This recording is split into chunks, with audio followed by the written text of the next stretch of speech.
Well, it's a long story. I'll try to make it short.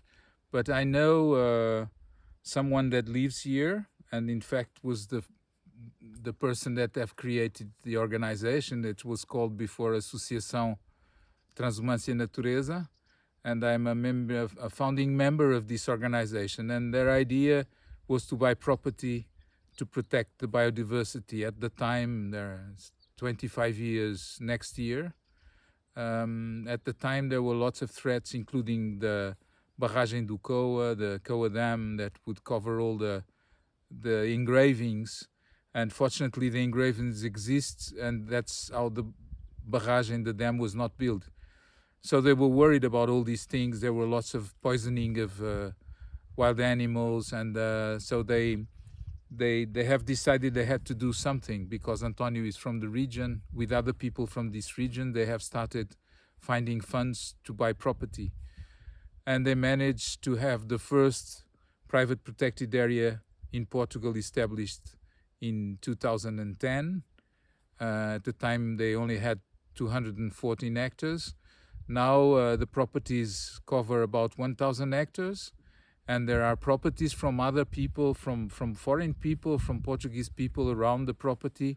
They have bought also properties with the same purpose, to create more space for nature. That's our motto, is to create more spaces and more spaces for nature. So we now have 1,000 hectares belonging to the association, when before there were 140 different properties.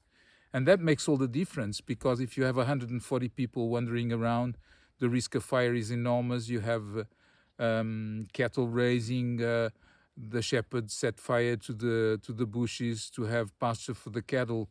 So there is a huge difference in terms of natural regeneration and threats if you have a single property run with the same purpose. And one of the ideal things is to attract private people that are wanting to buy properties around, and to buy it with the same objectives that we have. And I show up in this equation only 1 year ago. I've been living in Africa for 30 years. I have been receiving information on Faia Brava, and how it evoluted. I was working for a Swiss foundation that supported them a lot, Mava Foundation, in Africa. And finally, I came back to Portugal only 2 years ago. And last year, they had some trouble in terms of management, and they know I have some experience running protected areas in Portugal and also in West Africa. So they asked them to give them a hand. And I was completely astonished when I got here to find that this was such a wild place.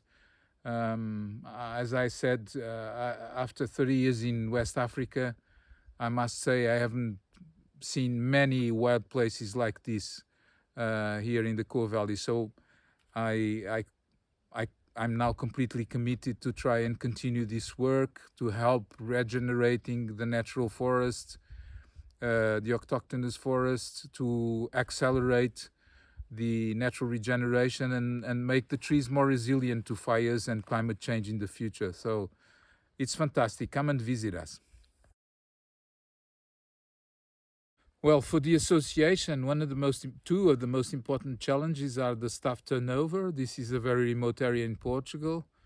There's very few people.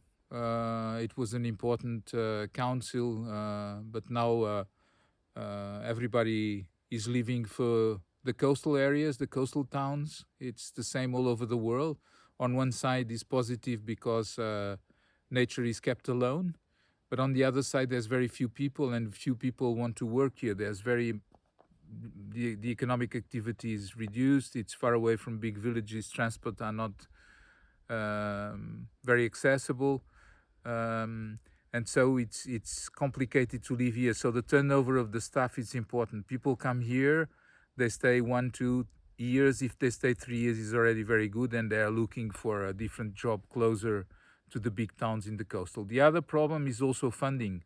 Of course, we have, although our legal status as a private protected area, we have no funding from the state whatsoever. And so we need to struggle for projects, to submit projects which leave us not much time to run the property. And we live on projects, so it's also very insecure in terms of of living for the people that come, the young people. They want permanent jobs. They don't want that insecurity. If we have no projects, we can't pay the salaries. They have to leave. So those are two of the most important problems. And obviously, naturally, the problems concern climate change. We are now mid-November, and I don't know. Now it's refreshing a little bit because it's already 5 o'clock, but it's still maybe, I would say, 23, 24 degrees. Very pleasant weather. So climate change, we're on the front line of climate change impact. These semi-arid areas are very threatened by climate change. So we are trying to accelerate the process of regeneration and to try and treat the trees in a way that they can resist to drought if it arrives.